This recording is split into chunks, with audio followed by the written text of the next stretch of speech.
Welcome to the Deep Dive. Today we're giving you the fast track, the inside look at the top 5 AI news stories hitting the headlines today, Tuesday, August 12th, 2025. And here's a fascinating little meta nugget for you. This entire deep dive, called AI Daily DeepDive, was actually researched and, well, generated entirely by AI. Kind of a glimpse into the future information itself. Okay. Let's unpack this first incredibly audacious story that just broke. Perplexity AI, a pretty young startup really, has made an unsolicited offer. We're talking $34.5 billion. Wow. All cash to acquire Google's Chrome browser. And that's, more than double Perplexity's own valuation. Exactly. Their valuation is around $14 billion. It's a huge move. Yeah, the strategy there is really something. I mean, Chrome has, over 3 billion users? It's this critical gateway, to search traffic, to data. And this bid, it's happening right when Google's dealing with all those antitrust issues. Right. The U.S. court finding an unlawful monopoly, the DOJ proposing remedies. Exactly. Potentially including divestiture. So the timing is interesting, to say the least. Perplexity is promising things like keeping Chromium open source, investing $3 billion.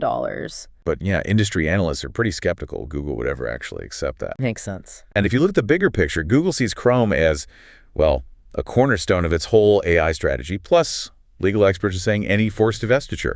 That would be a really long, multi-year fight. And didn't DuckDuckGo's CEO chime in? He did. Suggested Chrome could be worth over $50 billion if Google had to sell. So, yeah, fascinating times. Definitely. Okay, so moving from a bold acquisition attempt to another kind of battle, let's shift gears to Apple. They seem to be in a new AI controversy, and this one involves Elon Musk. Right. Musk is threatening legal action. Yeah. He's claiming anti-competitive practices in the App Store. Specifically, it's about the rankings of AI chatbots. He alleges Apple favors OpenAI's ChatGPT, which is number 1, over his own Grok, which is sitting at 6th place.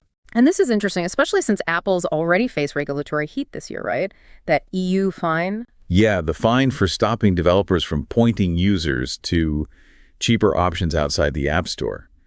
It adds context. So what's the reaction been? Well, Sam Altman, OpenAI's CEO, called Musk's claims remarkable. And interestingly, another AI chatbot, DeepSeek from China, actually hit the top spot on the App Store earlier this year. Oh. Yeah, which kind of seems to contradict Musk's idea that the system is, rigged specifically for OpenAI. It really just highlights the intense competition between all these AI players. Absolutely. Okay, next up, the creative jobs question. A lot of anxiety out there. Writers, actors, artists, worried about generative AI taking their roles. It's a huge concern. And the question is it really just a threat? Right. Or is it more nuanced? This article we looked at suggests AI can actually be a collaborative tool. And the World Economic Forum even predicts AI will create more jobs than it displaces in the next 5 years. We're already seeing it change things, like in journalism, right? Analyzing data, summarizing articles. Definitely. But there are big challenges, too. Fabricated info, bias, IP issues. Like that New York Times lawsuit against OpenAI, that's a major one. Exactly. And that points to why humans are still essential. You need people for cultural context, for ethical judgment, for real quality control. AI can't do that nuanced stuff.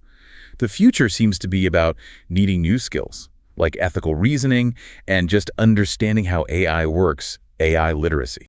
That flows really well into our next piece, focusing specifically on AI and the art world. John Murphy's article talks about how AI makes creating art easier, more accessible. Yeah, and the economic angle here is pretty interesting. AI makes creating certain kinds of art way cheaper. So suddenly there's more demand for what you might call low marginal benefit uses. So wait, like what?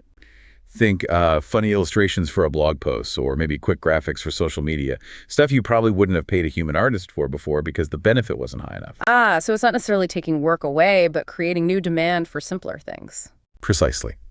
It's not displacing the professional artist doing high marginal use art, like, commercial campaigns or custom portraits. So those jobs are safer.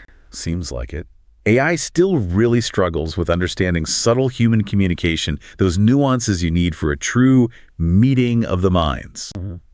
Human artists will likely keep dominating where that deep understanding and personal touch are key. The market might split, Humans excelling where interpretation matters most. Makes sense.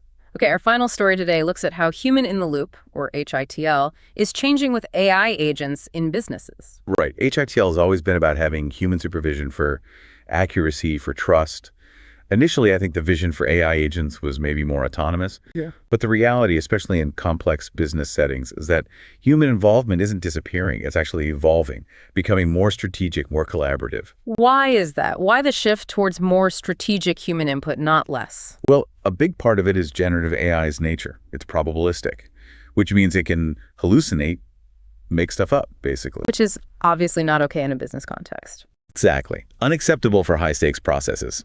So the solution is about grounding these AI agents in structured knowledge. Think things like knowledge graphs, basically, really organized databases of facts. That makes the AI's output much more accurate, more predictable. Okay, so the AI gets more reliable. And that lets humans shift their role.